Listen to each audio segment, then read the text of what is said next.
today's news.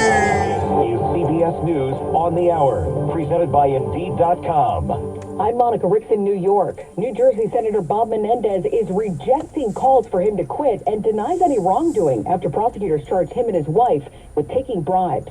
All people are presumed innocent until proven guilty. All people. I ask for nothing more and deserve nothing less. Menendez is scheduled to be arraigned Wednesday morning at a federal courthouse in New York.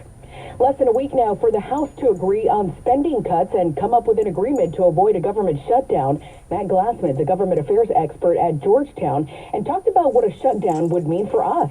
From the point of view of a typical citizen, that would look like services missing that you might normally have, right? So the national parks would be closed and certain other programs would not be operating, such as things like processing of federal mortgages or student loan applications, or if you had a customer service question about your Social Security check. Millions of federal workers wouldn't get paid either. House Speaker Kevin McCarthy is pushing for a stopgap bill that would buy lawmakers more time, but some Republicans have already said they won't support it. Writers will vote on a tentative deal with studios soon that could get them back to work in Hollywood. Entertainment Tonight's Kevin Frazier says it's been a costly 5 months.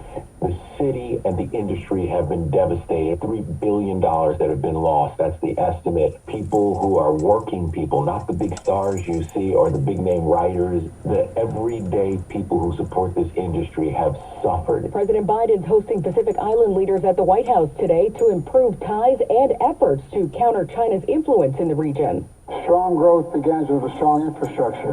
So today I'm pleased to announce we're working with Congress to invest $40 billion in our Pacific Islands Infrastructure Initiative. It would focus on climate change, economic growth, and public health. 2 weeks after 9/11, the New York Firefighters Association tells us 2 more firefighters have died from the chemicals they inhaled at Ground Zero. WCBS TV's Chris Raggi.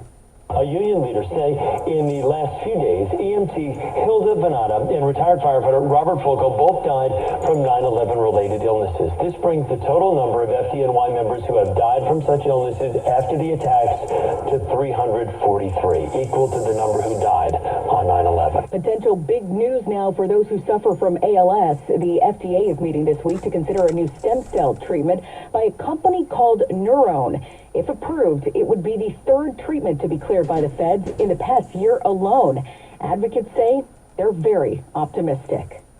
This is CBS News. Well, that's today's news. Today's news. I didn't hear any good news, did you? I didn't think so. I guess it's all about perspective. The glass is half full. Well, as always, I'd like to thank you again for coming along with me on these Dash Cam News adventures. You know the drill. Peace, love, and all that hippie jazz. Bye-bye, everybody.